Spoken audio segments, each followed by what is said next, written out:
opportunity to give, to make a difference here at home is what drew me back. Well, Vonnie is a bold innovator through change. She supports and empowers those around her, from staff to local businesses. She puts them at the core of all of her actions and decisions. When people say Springfield has achieved remarkable transformation, I say yes, and we're just getting warmed up. I've been working for Vonnie at the Chamber since 2017. She is an amazing person who I look up to as both a leader and a mentor. Working with a leader who finds opportunity and challenge is incredibly empowering. The spirit of Springfield. It's a quality grounded in the pragmatic, get-it-done tradition of our past, and in the ingenuity and brilliance embodied by innovative minds and endeavors. It's knowing that the extraordinary not only can happen, it will happen. That's the spirit of Springfield.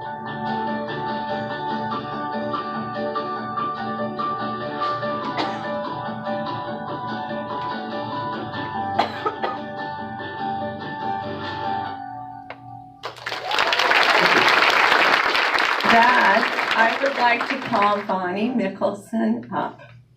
And I have to say that over the time that I've known Vonnie, and I'm sure this is true of many of us, we've become dear friends, because Vonnie truly has, I know that somewhere she has some Junction City roots.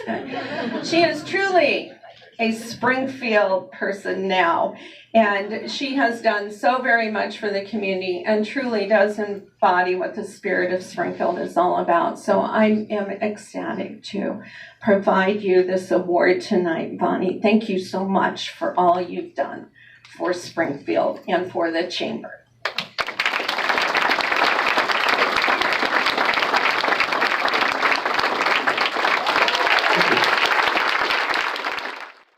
These priorities give us the most opportunity to demonstrate our vision, guts, and gravitas. First, we will continue to find ways to address our housing needs with vision and imagination. Second, we will continue to focus energy on economic development that brings living wage jobs to Springfield. We will need to have the guts to take some calculated risks if we are ever to see our city reach the potential that is well within our grasp. First, housing and community services. In 2019, we made significant strides in tackling our housing shortage. We clearly understand the seriousness of providing adequate housing, particularly for those that can ill afford to spend 50% or more of their income on housing. We have been strategic. We have made investments and will continue to find ways to address housing at all levels, so everyone wishing to live in Springfield has that opportunity. We have focused on market rate and workforce housing. I'm very happy to announce Marcola Meadows Phase 1 is in process. Yay, yes.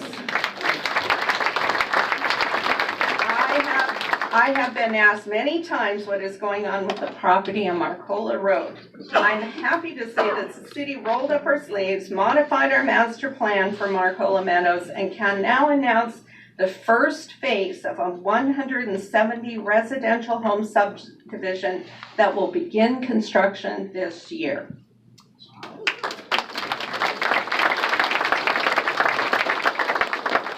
And additionally, 205 residential lots across the city are in the pipeline and due for construction also in 2020.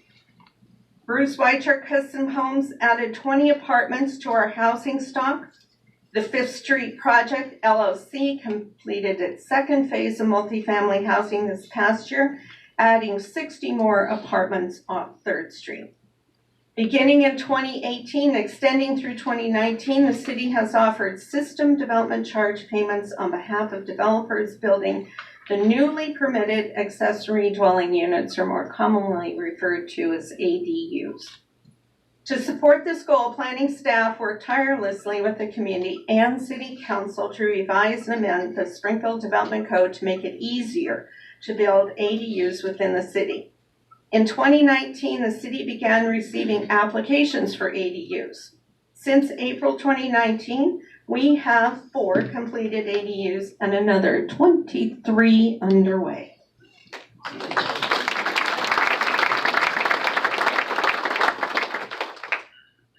And we are not just revising current development code to address pressing housing needs, we are in the process of updating the entire development code.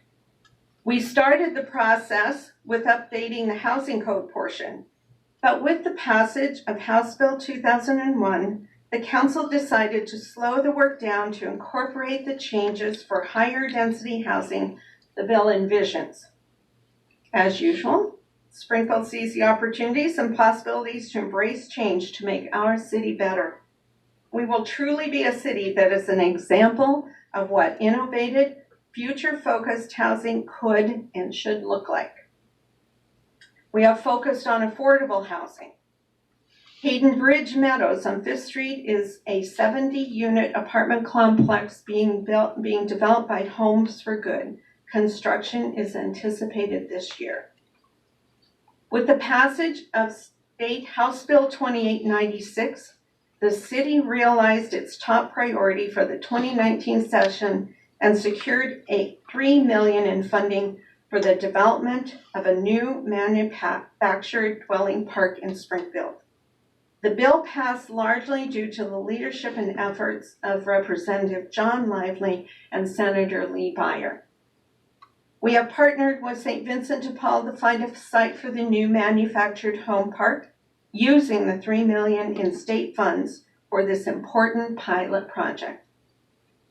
Using our federal community development block grant funds, the city assisted 75 very low-income homeowners with repairs and improvements to keep their homes safe and accessible, and so they were able to stay in their homes.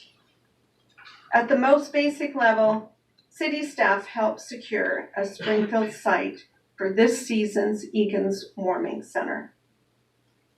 And coming soon, a project both Chief Lewis and I have worked on over the past few months is the Surbu Pod Project. Some organizations exist to help chronically homeless youth. Some focus on the ever-increasing number of kids on the verge of living on the street. The problem is obvious. Existing programs lack the capacity to help these kids to avoid chronic homelessness. With that in mind, Grace Surbu reached out to develop a new place and program. Lane County Department of Youth Services has a building at the Surbu Center available to become a 32-bed temporary shelter and navigation center for these kids. A place for temporary shelter and a navigation center with established resources to connect each youth with long-term wraparound social services, shelter, school resources, and drug treatment to guide them back to stability in their community. These kids are not yet lost. Many are still in school. Most are not yet in trouble with the criminal justice system. A percentage of these kids are from Springfield. They are in many cases currently hanging out in downtown Eugene. They don't need to be locked up. They need help. Research shows that early and comprehensive intervention can succeed in redirecting these kids' lives.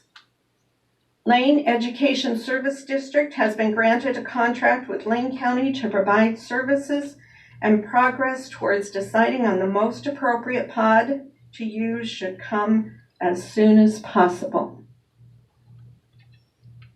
Our economic development, yes, I'm happy to say that I'm very happy to have been able to work. And where's Chief Lewis?